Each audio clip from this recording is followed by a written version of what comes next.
Chapter 11, Part 1. Love can make all the difference. Okay, I'm going to get gushy on you now, guys.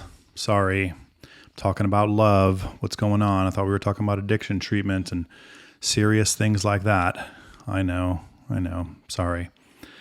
Well, in this first part, I'm going to go through each of the parts of love, each of the types of love that the ancient Greeks defined, and I'm going to just briefly mention why it's relevant to people in recovery or dealing with addiction issues.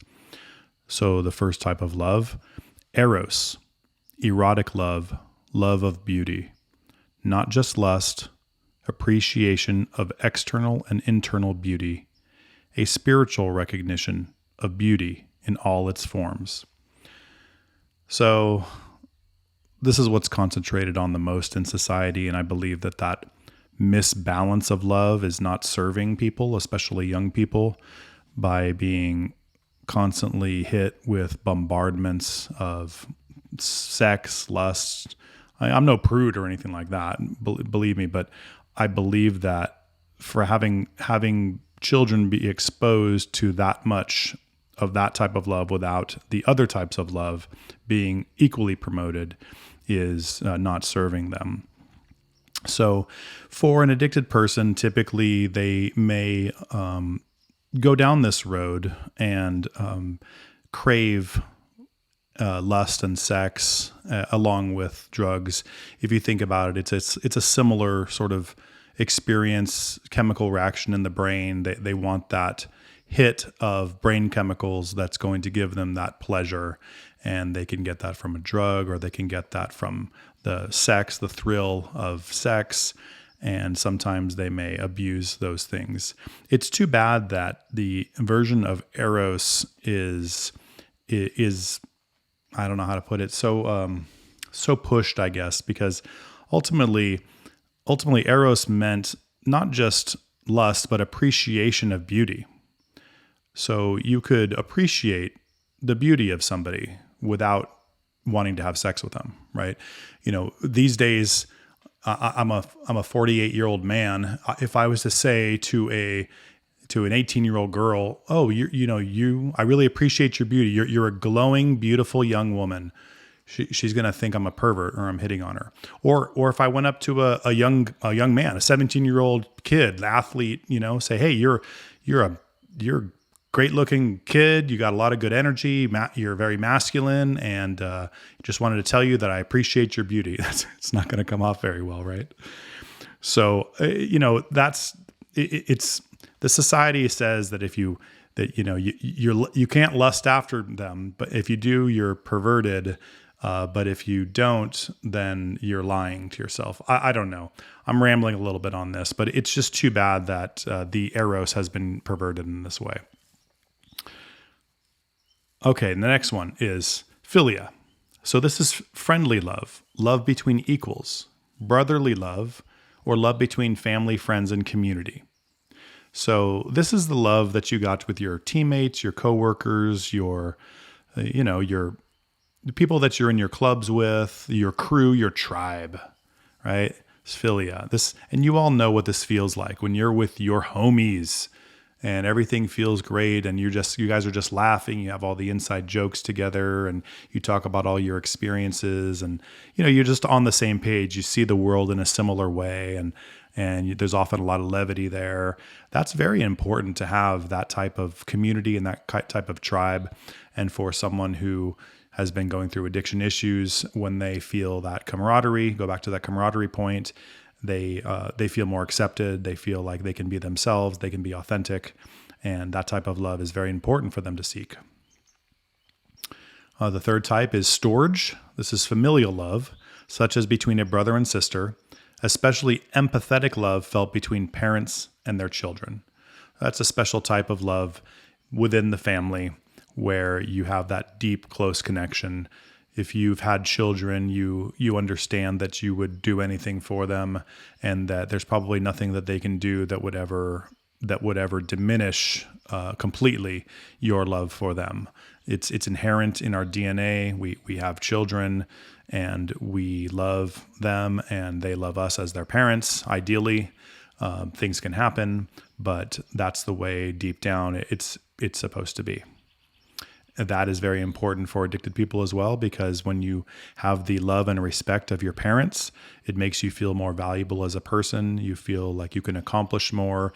If you don't have that, if the relationship with your parents is strained, it leads you to self-doubt and confusion and potentially bad decisions. And so the teenage years, the young adult years are very difficult because the younger person is trying to break away. They're trying to become independent. They're trying to tell their parents they can do it on their own. And that's what they should ultimately be doing. There's nothing wrong with this natural impulse.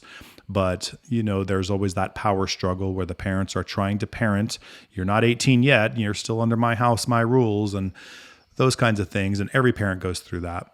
There's no book on how to exactly manage that. But if you can keep that love with your children and parents strong, that will serve someone. And if you can rekindle that when the addicted person is trying to recover, that will help them out tremendously. The next form of love is Philautia, which is love of and for yourself. It is essential to value yourself, but not let it turn into vanity or selfishness. I don't know that I need to really say anything about this because we all know how important self-love is, self-worth, self-respect, and for an addicted person, that is usually the thing that they feel the lowest about of everything. I hear this at graduation all the time. I was sad when I let my family down. I was saddest when I let myself down. And they know that they've done that. And when they can love themselves, when they can look in the mirror and they can feel proud of themselves again, or they at least feel like not ashamed of themselves anymore, that is a great path to recovery. So everything that they can do to help themselves, that's why we push them at Elevate to work out, to deal with nutrition issues, because we know that they may be in there, and by in there, I mean in their heads, in the counseling rooms with a therapist, working on themselves, their past, their life. If they can take some of that energy and put it into their body and improve it, it doesn't matter how many pounds they lose or how much they can lift or anything like that, but they can feel better. They can feel better about themselves. And when you get that self-confidence and you work out a little bit, you do some yoga, you can stretch further, your body feels better, you can lift more weights than you could 2 weeks ago, you feel good. And that good feeling is not about narcissism. It's about loving yourself and taking care of yourself. The last version of love is Agape, unconditional love, altruistic love, patience, forgiveness, and understanding, a high form of affection that includes love of God, Creator, etc. Well, a lot of people who are addicted have probably lost this long ago. They felt like they are not loved unconditionally. Usually they don't love themselves. And so how can the universe love them? How can God love them? How can their Creator love them? Regardless of what their religion is, that doesn't matter.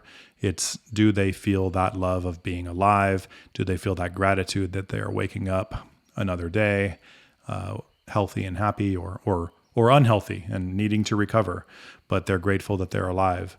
Usually that is not the case. And while we don't teach any form of religion, we actually don't necessarily go there. We do tell people that if you have a religious preference, there are parts of the program where you can work on that. And all we ask them to do is work on that in whatever way that means. If that means prayer, if that means, whatever, journaling or walking with nature, or doing something, you do some sort of an exercise symbolically to try to reattach that, because we're trying to get them back some of that love, that agape.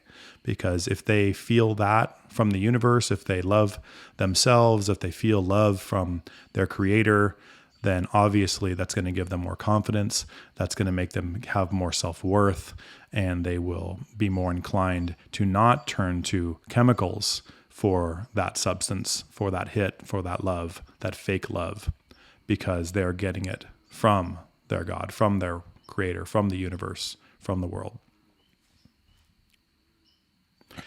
Concentrating on love is also something that you can do and work on. If you just, a really interesting thing is if you want to be happy, just be love. It's like, that's so much easier said than done. But if you can just try to embody the feeling of love, if you see a stranger, you give them a smile. If you see a friend, you give them a hug. When you're speaking to people, you're speaking from a point of love. That's always going to elevate your mood. That's always going to help make you feel better. You could argue that makes the world go round, and that if there was more of that, we would have peace and all those things. Specifically from someone recovering from addiction, the more of these loves that they can increase in their lives, the more of a chance that they are going to have to recover successfully.